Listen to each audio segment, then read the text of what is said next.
আসসালামু আলাইকুম এভরিওয়ান।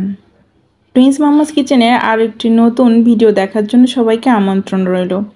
আজ নিয়ে এসেছি ড্রাগনের টক মিষ্টি ঝালঝাল একটা খুবই সাধারণ একটা রেসিপি, কিন্তু খেতে হবে অসাধারণ এবং লোভনীয়, জিভে জল আনার মতো ড্রাগনের একটা রেসিপি। তো চলুন শুরু করি। আমি এখানে ড্রাগন নিয়েছি, ড্রাগন দুইটাকে ভালো করে ধুয়ে পরিষ্কার করে নিয়েছি। তারপরে এগুলাকে আমি একটু পিস পিস করে কেটে নিব। আমি এভাবে ছুরির সাহায্যে কেটে নিচ্ছি। আপনারা আপনাদের পছন্দ মতো যেভাবে আপনাদের সুবিধা হয় সেভাবে কেটে নিতে পারেন। এখন আমি ড্রাগনগুলোকে প্লেটে নামিয়ে নিব। হালকা করে চাপ দিলেই খোসা থেকে সব ড্রাগনের পিসগুলা চলে আসতেছে। এভাবে করে সব ড্রাগন পিসগুলোকে আমি প্লেটে নামিয়ে নিব।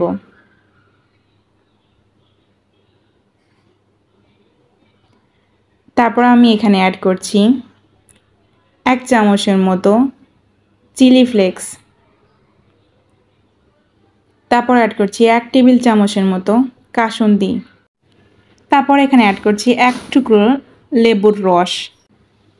তারপর আমি এখানে দিচ্ছি কিছু লেমন গ্রাস, যাতে লেমন একটা ফ্লেভার আসে। এজন্য আপনারা চাইলে এখানে লেবুর পাতাও ব্যবহার করতে পারেন, আবার এটা স্কিপও করতে পারেন। আর অ্যাড করলাম সামান্য পরিমাণ লবণ।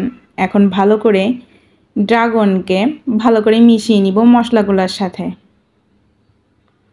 ব্যাস, তৈরি হয়ে গেল টক মিষ্টি ঝালঝাল ড্রাগনের একটা সুন্দর মাখা। আশা করি ভিডিওটি আপনাদের ভালো লাগবে, আর বাসায় আপনারা অবশ্যই ট্রাই করবেন। ট্রাই করে আমাকে জানাবেন যে আপনাদের ড্রাগন মাখাটা কেমন হয়েছে। সবাই সুস্থ থাকবেন, ভালো থাকবেন। আল্লাহ হাফিজ।